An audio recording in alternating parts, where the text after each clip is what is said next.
Hi everyone, I'm Criff, And I'm Salamander.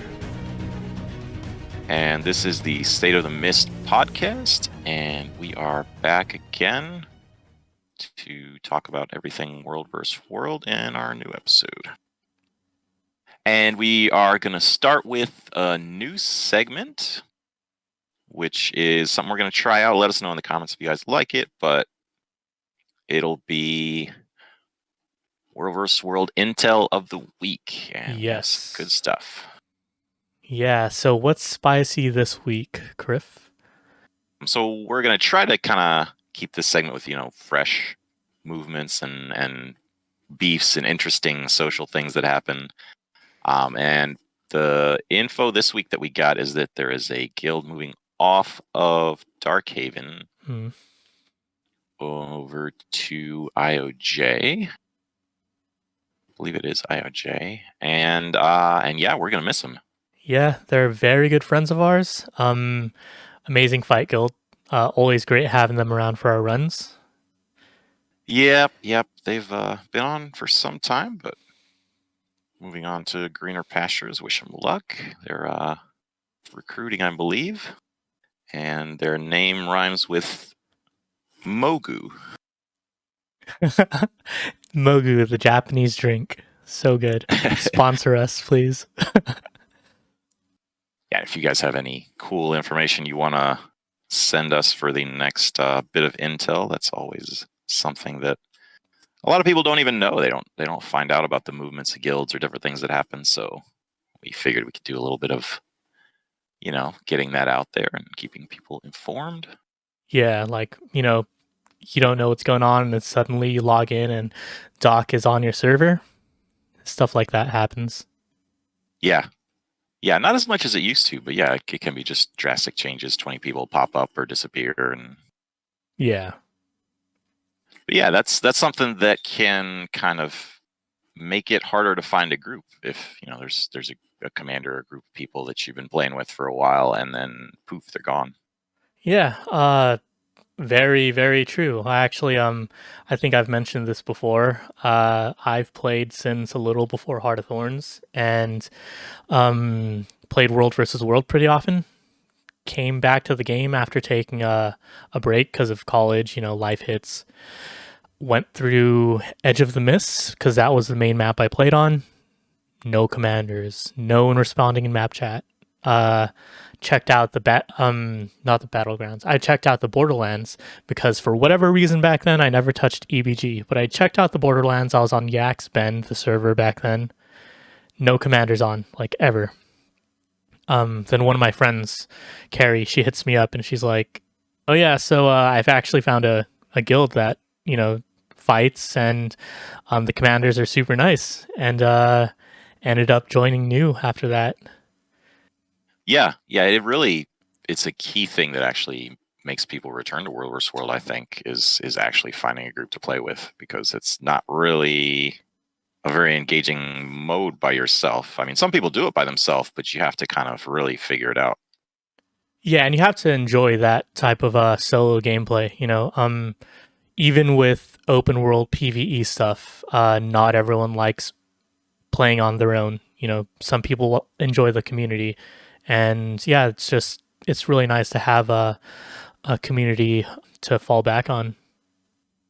Yeah, and there's different types of groups. I mean, there's open commanders and guilds that run at specific times and all that, but that kind of barrier to finding a group. I mean, it exists in PvE too, depending on map instances and stuff, but that's something that isn't necessarily that intuitive, and there's not stuff in the game to tell you where to look for groups or what to do. So that's kind of a general topic we're looking at for this episode. Yeah. It's actually pretty difficult, especially if you're on a server with a very, very low world versus world population, or very little activity from your server. And you go in trying to get your gift of battle. You might be new to world versus world, or just coming back from a break, and then either all the guilds are gone, or generally people just don't play during your maybe your time zone. Yeah, that whole time of play is a big deal because it is a 24-hour game mode. So Yeah. you you may be on an active, busy server, but just log in during the hour everybody's eating lunch and it looks dead. you know? Yeah, and when you like assuming all the people listening are already playing the game, they have an account and everything, you're already on a server. So, switching servers isn't usually the best way to start off. You know, you'd probably want to start off going through forums, websites, map and team chat in World versus World to find a squad or a guild. One of the best resources is actually GW2mists.com, and I don't know too much about it, but I believe Reddit's what's that subreddit, Griff? Guild recruitment. Yeah, that's a good Yes, resource. guild recruitment. You'll see guilds posting there from time to time. The only issue with the guild recruitment subreddit is trying to find guilds in your specific server.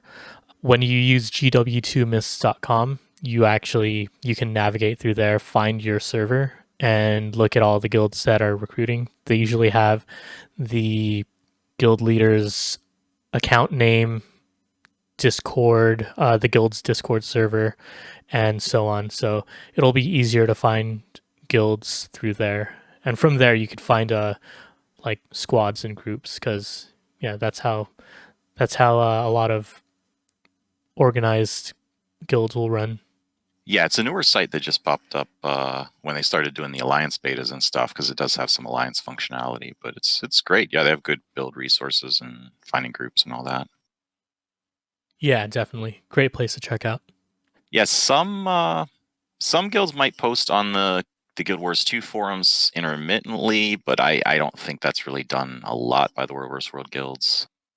Yeah, I don't see that too often either. I check that from time to time. I put up a post about a month or two ago because I was looking for like a specific EU guild to join on my alt account, but you know, not much activity on there, like I said, and yeah, couldn't find a guild through there. So But yeah, really at this point, I mean, I can't speak for EU, but generally, I mean, I'm just imagining it's the same. But I mean, finding a group is generally, you log in and there's 4 maps to look at, right? There's Eternal Battlegrounds, and then one for each of the 3 colors: the green, the red, the blue.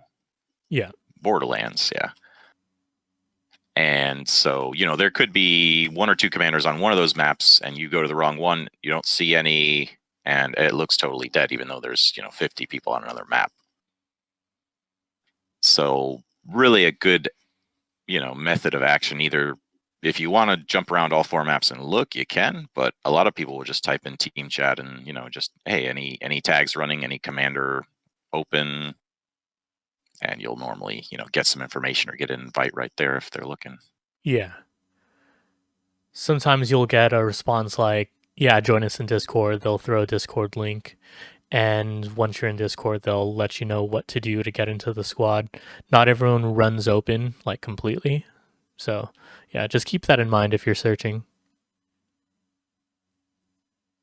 Yeah, the whole open closed private tag thing is a unique World versus World phenomenon that people misunderstand and hate on, and just generally causes grief and anguish, I think. But Yeah, like they'll attribute running closed with being elitist or toxic, and that's not necessarily the case. You know, a lot of commanders who run closed do it for specific reasons. Like I do it really often, but that's only because it's easier to command or drive a group if everyone is in Discord and listening. So I'm only closed to the people who don't join Discord, but some groups are closed because they just don't want other people to join besides their friends, which you know that's their decision at the end of the day. yeah. So there's several levels, I guess, of requirements that you'd expect to see in those World vs. World squads, and I mean, I I see people coming in from PvE with the same expectations of every squad always being full and them being able to join no matter what, and that's just not how it works. Yeah. And it's for a good reason, and it helps, and there are squads and ways you can play and help, so it's not like you can't play the game mode and it's not going to negatively affect you, but it's there for a reason because people are trying to organize and actually do harder things that can't be done if random people are running in every direction. Yeah, like you can run a fight group with 20 people locked but only open to people who join Discord and have a small roaming group on the side or a small havoc group on the side assisting you. And they're able to read your movements and coordinate off of that. But having that same roaming or havoc group completely join your squad and follow your tag around won't always be beneficial for the plays that you're trying to execute. Right, right. It's a lot harder to keep track of your numbers and if somebody goes down and how much supply you have, if all the blue dots are all melded together and go in every direction. Whereas if you have your group on one side and the other guy's somewhere in a separate party, it can be a lot easier. You have separate chat channels. It's there's benefits, and coming in with that expectation that no, you can't join every group, but you can join a lot of groups. You just might have to meet their requirements of engagement. Yeah. And really, I mean, it's Discord. It's always Discord 9 times out of 10. Like if you Yeah. see, because there, I they they term open tag is just generally a tag like you'd see at PvE that anyone can join just by clicking on it. I mean, you might see some of those still, particularly in EB, particularly bigger squads or like a well-known commander that's been around for a few years or a larger guild that needs more people at that moment. But I mean, that's not necessarily going to always happen, and it's tough. Like there are not as many people commanding open as there used to be because it's harder to do. The fights are tougher, and the people that are coming in aren't as helpful all the times. And so it's much tougher to command completely open when all of your enemies are in Discord. And that's kind of just Yeah. increased over the years. The competition has just gotten harder. So to actually command a totally open squad with no voice communications, you have to have a really smart, experienced group, which doesn't exist a lot of places except for Mag, to be honest. Yeah, it's really difficult to coordinate with people who just aren't on the same page as you, and the fastest way to stay on the same page is to communicate through voice. And the reason people follow commander or driver is because that person will call the shots, and the squad will work off of what the commander is doing. Yeah, I mean, years ago it used to be TeamSpeak, and there's still some diehard guilds out there that will only use Only use TeamSpeak. TeamSpeak, yeah. Shout out CBO and Doc. For real. But you mentioned, having to meet the requirements of some squads or some guilds or some groups. You want to discuss that a little more?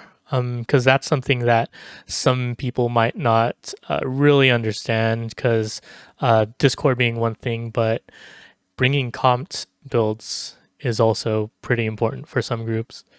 Yes, definitely. Yeah. So, a semi-open group will want you to join Discord first. You'll get their link. Either they'll post it somewhere, you ask for it.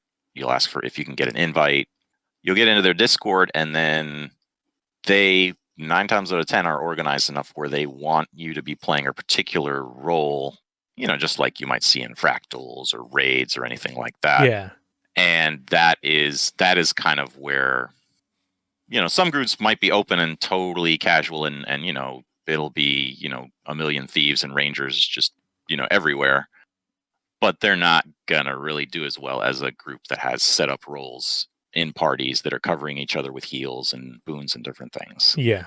So that's where the quote unquote comped, the group composition comes in, and that's what the commanders and lieutenants are trying to do to balance the needs of the squad. So you have enough damage, you have enough support, you have enough this and that, and you don't die. Yeah, and like when it comes down to support, there are different types of support. There's like the boon support, which right now it's only heal firebrand, that provides, you know, the essential boons and damage mitigation. And then there's the healers that will primarily heal and cover majority of the cleanses. And then there are some offensive support classes like, what is it, Chronomancer and Scourge and so on, Spellbreaker.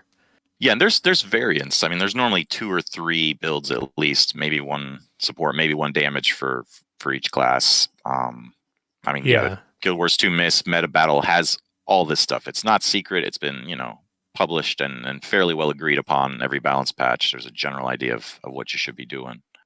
And right. that's what holds some groups back. And I think it's what holds some people back as well from joining those groups because they are not flexible or they don't want to invest the time in figuring out what a build is or putting in any gold into it or anything really. Yeah. And I do understand some players who maybe only have an hour or two to play every week and don't have the time to level up or gear another character. But like that's when, you know, you have to evaluate what your priorities are in finding a group. Do you want a group that will accept anyone? Then, you know, you'll find an open squad that is fine to really accepting anyone with any build. And you will find those. You know, you'll find commanders like that everywhere, who primarily just maybe small defensive fights here and there, but mostly PPT, which is points per tick. It's a term used for those who basically defend and capture objectives. Yeah, there's a lot of those, labels and they might be used in a negative connotation or positive, but I mean there's multiple ways to play World versus World as far as, you know, what you enjoy, and you might not always even do the same thing, but Yeah, it's generally all useful to the overall effort of the team. So it's not a bad thing, and you just have to be playing the same way as the other people you're playing with. If you're trying to be a roamer and you're trying to thief and pew pew people, or you're not gonna be doing the same thing as a squad of organized group that coordinates their damage and has heals and are trying to stay in one spot. yeah, So that's really what it's all about is, figuring out what you want to be doing, set up for that, and then find others that are doing something similar. yeah, definitely. But yeah, the organized group is, I mean, getting a World vs. World build set up is not that big a deal. Like there's some cheap build options with low gold entry points, and not the hardest thing to learn, not the hardest thing to play. But I mean, there's a bunch of different classes to play and a bunch of different builds, and mass and professions within those builds. So it's good to try some stuff and see what you like. But it's kind of an old beaten trope that people will come in from PVE and want to build whatever, Play theory whatever. craft their own build that Yeah. they were playing with against monsters in PVE, and then wonder why it's not working, but are mad because someone is suggesting they swap tunes. Yeah, you can't expect to go into a competitive, large scale PvP map and really expect that your PvE build will hold up the same against someone who is fully comped for that game mode. Right, right, and I mean, people do this almost 24/7 and have been for, I guess, what is it, 10 years now. So they're really really good players in this end game mode, and you can't really expect a good experience if you just go in half naked with some random stats and some random gear and then hope for the best. Yeah. But yeah, that teamwork for the group, whether it's random squad or a guild or a little roaming party, is I mean, the teamwork is a big part, and getting people on the right builds is a big part. So if you can kind of find something that you want to play and get set up for that and learn what that role is. It shouldn't be too hard to find a commander that wants some help for that. There's always groups running. I mean, the server will vary. There's some cultural stuff with different servers, but Yeah. And out of the 9 specializations, there like 8 of them have comped builds that help with a lot of Zergs. So it used to be like 7, but thankfully Druid got a big rework. Thank you, ANET. And that has become one of the main healers for some groups. So yeah, just keep in mind that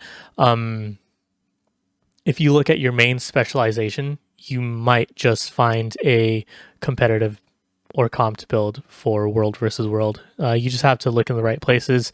Like we said, Guild Wars, GW2 Mists or Meta Battle are great places to start. Guild Gen has some really good builds too. So yeah.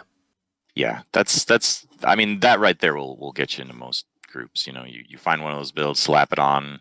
You ask this, if you can join a group, ask if you can join Discord, and you're in. Like there's some closed off guild groups that might not want people like that, but most of them are happy to take you if you can at least listen to the commander and push some buttons in a way that they expect with some skills that they want. Yeah. And asking questions 9 times out of 10 does not hurt. Uh, Even some fight groups you'll join and you're like, hey, I'm new to this.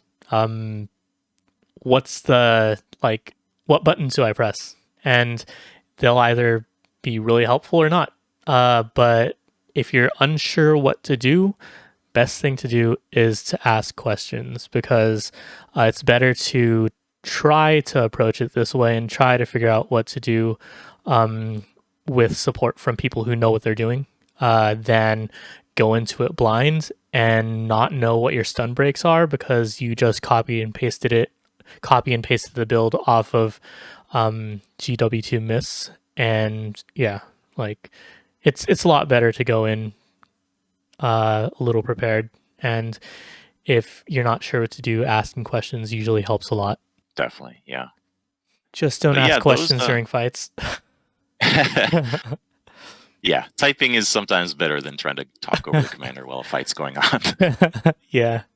But yeah, I mean, finding a group, that's definitely a barrier for people for getting into World vs. World and enjoying it properly. I mean, the rewards bring a lot of people in with the guild, or what is it, the gift of battle. That's everybody's draw, I think. But Yeah. most people I've talked to, like, I mean, it varies why they got into World vs. World or this and that, but a lot of times they just wander in, or they're trying to grind the gift of battle, and they find some fun commander or squad or guild to play with, and they just keep coming back. And it's, I mean, it's supposed to be fun. So if you're running with a group that's not fun, there'll be other ones. Don't worry about it. Yeah. Yeah. Don't take it to heart. Some people just approach the game differently, and that's just the way they want to play it. So if you're not fond of one commander's playstyle, or like let's say you don't like that the commander only looks for fights, or you don't like that the commander only PPTs, then you'll find other groups elsewhere. Don't be discouraged that you go into world versus world and you see this one thing. You'll find other things. Yeah, and that's, I mean, probably a good way to go to one of the other points that is a barrier for people, and that's toxicity.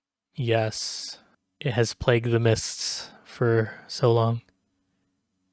It's real. I mean, it's not as bad as PvP. I will say that. But Thankfully, no. Yeah. structured PvP is much saltier. But Oh my lord. Even the PvP lobby is bad. Um oh man. Yeah. No, not fun. I've opted out of that game mode for a long time. It's just filled with bots and angry people. Yeah, same. I only go in there if I think during the events or if there are achievements you need, then I'll go in, but that's pretty much it. And I think part of the reason and why World vs. World's a bit more appealing is because it's a bigger team, and you can make an impact, but it's not immediately as obvious if you screw up, and people don't yell at you as much. Yeah. I mean, don't get me wrong, it can happen. There are very experienced people that will notice things and call people out occasionally, but it's not like we're PvP where there's just five and it's obvious, Yeah, obvious that one person's just griefing the whole group. Yeah. just staying at spawn and but yeah, there's more than one way to play it, just like we were talking about earlier with the smaller roaming groups or the squads, and so there's going to be conflicts of interest and conflicts between people, and you'll see stuff play out in team chat or map chat, and you don't have to really engage in it or pay attention to it. You can turn off team chat, you can block people, and it Yeah. normally improves a lot there. Yeah, I there very seldomly block people. Like I see a lot of toxicity in chat, but I think the only times I really block people is if they I don't know, they say racist, sexist things in chat or something like that. yeah, and it normally doesn't get to that extreme. It's normally a lot of times just people angry at the commander because they went the wrong way or didn't do the defense that person wanted on whatever they were guarding. Oh yeah. There was one But what that's last week where someone got upset that we got to EBG late. yeah, timing. People get real mad that you didn't show up the instant they called you. Yeah, like if we're in the middle of a fight, we're not going to drop the fight and potentially go to EBG keep right when it's already capped, you know? Yeah, I don't think a lot of people grasp the scale of World vs. World. I mean, Yeah. they only hyper focus tunnel vision on the one thing that they're doing, and nothing else really matters. But Yeah. no, it's a wide game mode. I mean, there's you know EBG, which everybody is hyper focused on, and oh my god, SMC Castle, we gotta go. Oh my god, let's die repeatedly chasing in there, and like, but no, but there's three other whole maps, and they're more important point wise and more fun to fight in a lot of times, and Yeah. so good groups will move around to different maps and chase enemies down versus just zombieing in after one objective repeatedly and difference of strategy, difference of what people enjoy. I mean, but Yeah. not equal in effectiveness, I guess. No reason to go hard on people for not seeing the same, like for not focusing on your priorities. Yeah, and some of that too is like the evolution of the game mode because I mean, there's a scoreboard and there's points, and some people are still really worried about those points, Yeah. and it's not really that big a deal to a lot of us now. It's kind of it doesn't mean anything. The points are only there to determine who we fight next week, and there's no reward really. I mean, in the 2 hour skirmish, you might get in that 2 hour increment you're in, you might get more rewards if we're doing well, but Yeah. I mean, it's much more engaging and fun to go and try to fight other groups for me personally than to hyperventilate about a tower if somebody else is taking it or not. Yeah. Like, okay, so if we hyper focus on PPT and we're always in tier one, you know who we're probably always going to be fighting? Probably Maguma. Yep, Maguma. And yeah, that's definitely something I try to actively avoid. Watch them try to drop to tier 3 to come after us now. That's like super controversial and enraging for some people though. Like Yeah. I've on a few servers I've encountered a lot of people that are very mad if you don't go full defense 24/7 and go hard as possible on every point because they're Yeah. still trying to get 100 million points every single moment and get to number one, even if it sucks to be in the top tier and they Yeah. don't care. It's way more But fun. I prefer being like tier 2, tier 3. Sometimes really good fights in tier 4. yeah, yeah, yeah, it varies a lot. The guilds are moving around, but Oh yeah. trying to compete for the number one point spot and pushing up to the top is not really fun for servers that are not full population a lot of times. Yeah, very very true. But yeah, I mean that elitism, whatever it is, what it is. You you take it with a grain of salt, you block people, and a lot of times too, people will save commanders to their friends list, and then you can rename them and call them toxic commander if you don't like that one. But it'll give you a good way to see who's online on your friends list. If you're out in PvE, you might see somebody's online. You can go look for a squad or see if they're doing anything. Oh yeah. Yeah, I add a lot of commanders just cuz when I log on and I'm looking for a group, if they happen to be tagged up, I'll whisper them, ask them if they're running, and yeah, just join their squad. Yeah, and a lot of commanders will do different things different times. Like they might be focusing on just their guild one night and playing just with them to try and train or get better. Yeah. And then another time they might just free for all, everybody come bring what you may, and we'll get a big group going. So Yeah. so that's kind of bringing it to one of our other points of the options for including low intensity builds. Yes.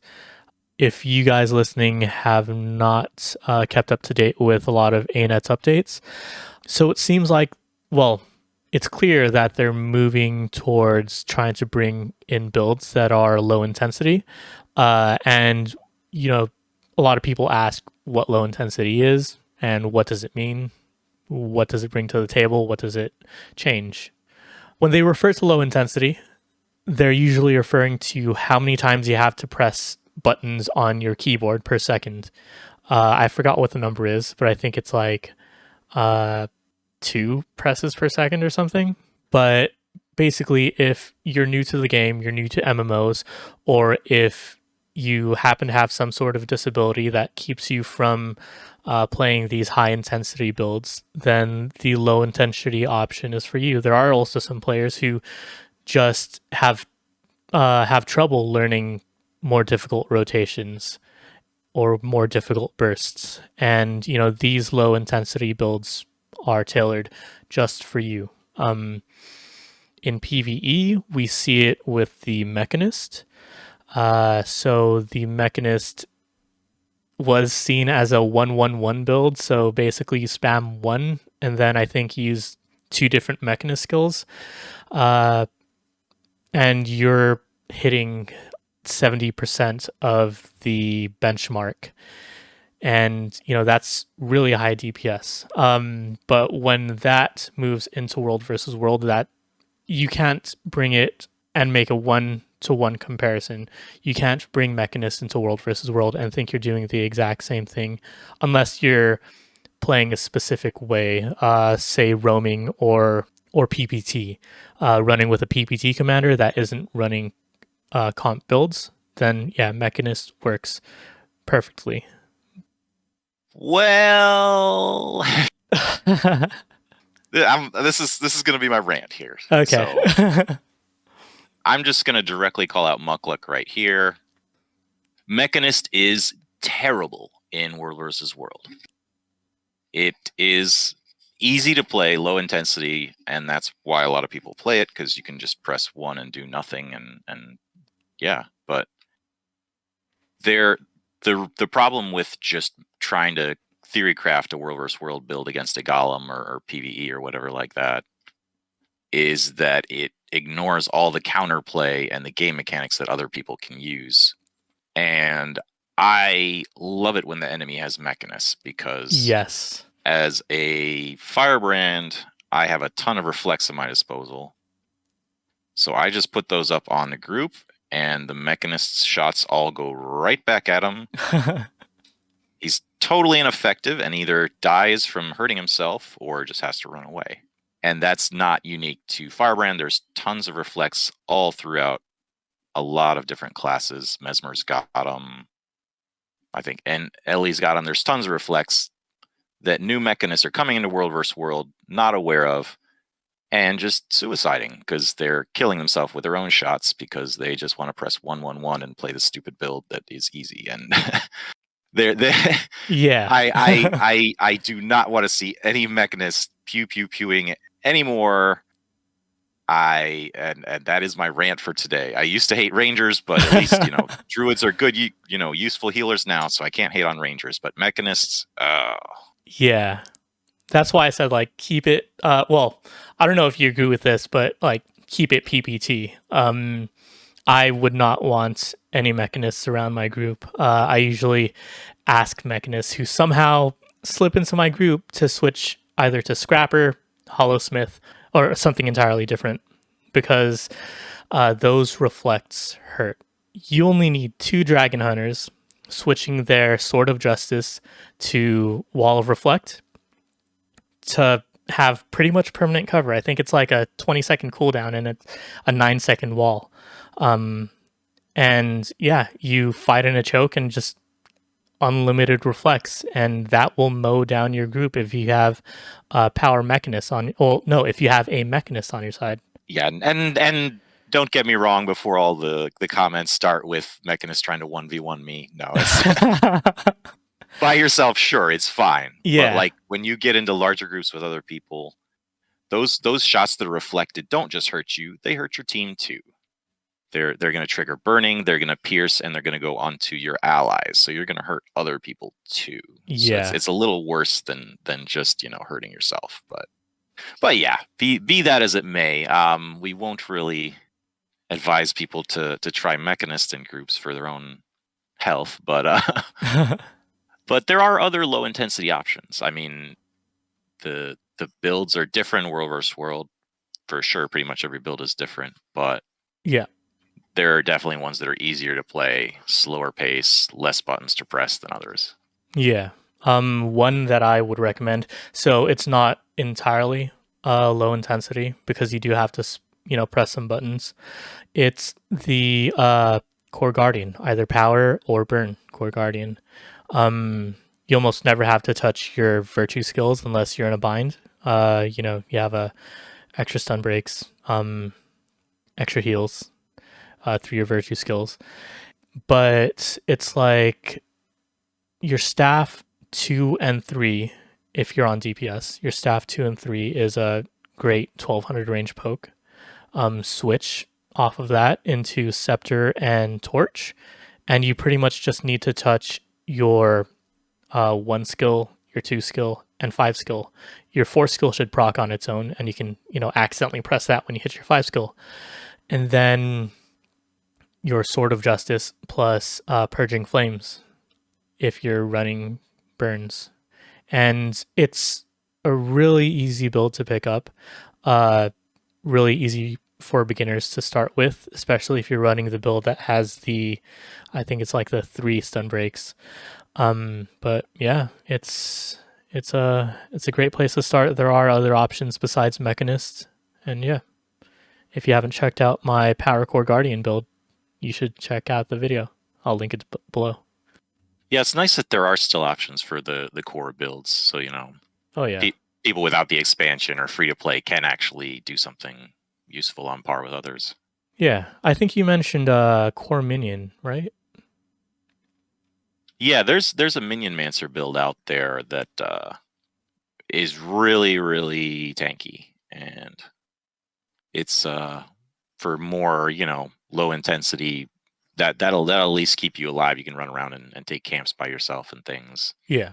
And I think it's still better than the Mechanist. You can actually kill stuff if people come after you, but not kill yourself. And then there's some other stuff too. Like sometimes it depends on what your issue is with pressing keys quickly or movement or specifically your setup or whatever. But I mean, beyond finding different keybinds and mouses with extra buttons and things that can help you out, like I think a lot of people have a challenge putting ground play skills like AOE on the Oh floor. yeah. Different and different game settings can help you out to drop stuff faster and mice and mouses and a different cursor. There's a new cursor setting they put in that helps you see your mouse. That's nice, That's a lifesaver, by the way. but if you're not that person, if you're not good at getting your mouse out there and putting it on things and clicking in time, and you're a button masher, then play a button masher class. Like there's a great warrior that's out there, and it's generally tanky, and it's generally not AOE skills. It's just melee and pressing stuff up close. So there's the spellbreaker with the warhorn, the hammer. That's a good option a lot Yeah. of times if you're not able to play ground-based skills and click stuff so much. You can just press more buttons with that one. Yeah, so there are options out there, I know Mukluk made it huge to play Mechanist in World versus World, but you heard it here. Doesn't have to be, it doesn't have to be Mechanist. Yeah, and I mean it's the appeal of trying new things too. Oh, the new expansion, try the new thing. But yeah, Yeah. yeah. Beyond the extra builds that can kind of help people survive longer and be able to get into these squads, there's also some communication kind of gaps, I think, with international players and different languages and stuff. Oh yeah. Some people don't realize this, but Guild Wars 2 is very diverse. Some people don't realize it because they just may not have peeked out of their circle, but there are people from literally all over the world and a lot of ESL like speakers. Is it ESL speakers or English is a second language, yeah. yeah. Yeah, definitely. Even in our same time zone, which is kind of cool that World vs. World arranges life kind of around time zones of when you can play. So Yeah. the people that I would play with are generally the NA, the North America people. So you would also see people from South America because we're in similar time zones, and yeah, you get a good variety of people. Whereas if you are in Europe, you'd play with people on European time zones, and then further on you have the Asia and the Southeast Asia and OCX, whatever that is, Oceanic. Yeah, OCX. And that's kind of cool. That leads to some communication between international people. Is we try to like hold stuff across multiple time zones, but Yeah. I think the European servers have more language difficulties than we do. I mean, I would imagine. I know they have specific language servers. Yeah, so I have accounts on uh some of the I'm, I guess I'm kind of giving away how many accounts I have. Uh, on some of the English speaking EU servers, I have two on different French servers, and I have one on a German server. Um, and it's like you go on, and in World versus World, most of the people are speaking their server's language, but it seems like you'll always get a response if you say something in team chat or map chat if you say it in English. So uh, they're really inclusive of people who speak other languages. Yeah, which is really nice to see from EU. I think English is still kind of Go the to. international language. Yeah, Yeah. yeah. And over on our side, I mean, there are Spanish guilds out there that talk 100% in Spanish, and they'll still have enough English to generally type things back and forth to other people as far as come help here, or there's enemies over Yeah. here, or whatever. But just in general, as far as open tags and commanders you might listen to and this and that, it's kind of beneficial for people to have more, I guess, simple language just to be able to be understood by multiple different groups that might not understand English so great. Yeah, absolutely. Like I have the I have a trouble. I mean, I have a trouble. I have trouble I have trouble with keeping my call outs simple sometimes. I'll say things that I've picked up like just randomly and sometimes from other games.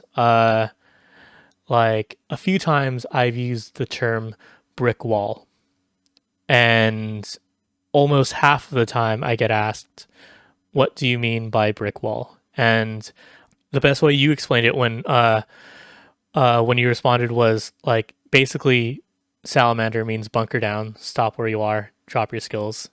Like that's pretty much it. And instead of saying stop here and damage forward or just stop here and drop damage, I said something difficult like brick wall, you know. Um, and it's something I'm working on myself. And I actually want to put together a list of like what certain callouts mean.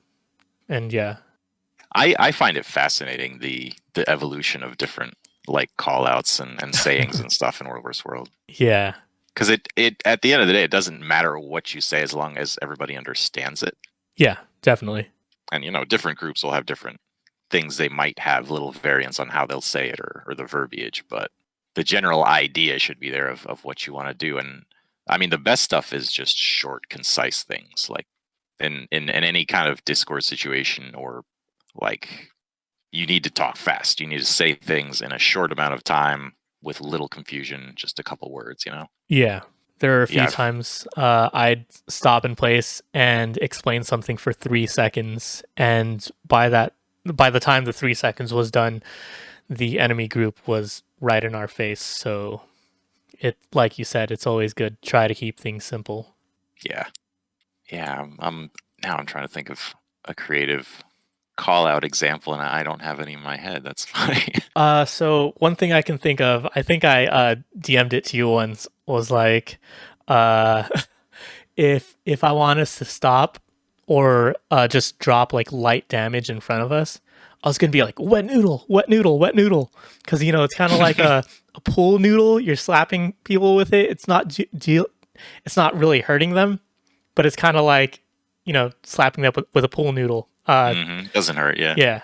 Of course, there's the toilet bowl Oh yeah, command toilet for bowl. toilet bowl. I haven't heard Just that in a spin minute. around, circle around them. Yeah. Yeah, I actually enjoy that play. When you toilet bowl around and just keep dropping damage on them, it was nice. Yeah. Quick, efficient communication. That's good. Oh yeah, Yeah. And I mean, beyond the group and the intensity of the build, I mean, another barrier I think a lot of people have is their setup, and whether they know it or whether they account for it or not. Yeah, your computer and your connection and your home situation is a possible barrier to how well you can engage in World vs. World. yes. Oh my lord. I lag all the time. Yeah, playing EU to North American servers, yeah, you got some distance issue. Yeah. So, so for those who are listening and didn't know, I live in the EU and play on NA servers. Um, and this is my main account. My alt accounts I almost never go on. But my main account I have on NA Darkhaven. Um, and my lag gets very, very bad. I actually have to play with a VPN to stabilize my ping. Otherwise, I'll be playing with 300 to 2000 ping constantly. With a VPN, I'll have about 150 to 200 ping. Usually it dips down to 130, but I like it'll bounce up to like 150, 200, and then I'll have spikes of 2000 or more. And that is very, very tough to deal with. Thankfully, my rig kind of holds up, but there are some things I could upgrade. But the thing holding me back the most is definitely my internet situation. Yeah, there's always a weak link in the chain, whether it's the computer or the connection or Yeah. whatever else. Distractions in your house that might be yelling at you. I don't know. Yeah. But yeah, I mean the VPN's a good tip to help out connection speed. I've heard of a couple of people that have had success with that. Yeah. And I mean there's other, stuff you can do with the game settings. You're not gonna really need to see every detail on your enemy's armor. Turn your graphics down. Like just turn them down. The game will run better. Less distracting too. Yeah. Even if it runs awesome in PvE and you have what you think is a great rig and a great connection, if you find lag in World vs. World, turn your graphics down. If you Yeah. want it to work better, turn your graphics down. It's just If it will help you even the slightest bit by bringing your graphics quality down, then do it. This is a competitive game mode. I sometimes accidentally leave my graphics on high going into fights, and my frames will dip down into like 5 to 15 frames per second, which is really bad. And yeah, I don't recommend that at all. So as soon as like the fight's over, I change my settings to very low with the model numbers high. But yeah. Yeah, it's just a lot for any current internet computer thing to process. I mean, in like a big fight with three sides, I mean, you can have 200 plus people there. Oh It's yeah. just a lot to render on your screen. So the smaller you can make those files, the more simple, the better. Yeah. Like you said, Oh, 200 plus people to put into scale for our listeners. I think it's what is it, Griff? 70 people per side, and there are three hmm sides. yeah. So potentially 210 players could be on your screen at one time. And moving around and doing a bunch of flashy Oh skills. yeah. Yeah. Yeah. But yeah, I mean, other stuff that a lot of people have not thought of that they can do is that you can outsource some of the stuff you're doing on your PC to your phone. Like say Discord, you could run on your phone. That way, it won't slow down your computer. Yeah. A few people do that. Wi-Fi sucks. I mean, Ethernet's always better. And what was I going to say? There was something else. Yeah, just don't have other things open on your computer. Like if you're trying to have your browser open and Spotify and a million other things, don't be surprised if your connection's questionable. Tell, tell your Yeah. brother to get off Netflix. Like, but yeah, Other people downloading games in the house. yep, movies and full usage of that bandwidth all at once. Yeah. I remember a few runs back, I was downloading Coral Island. It's a farming simulation on my laptop for my wife, and because like she's always like, "What am I gonna do while you have your raid?" And I'm like, I'll download this new game for you."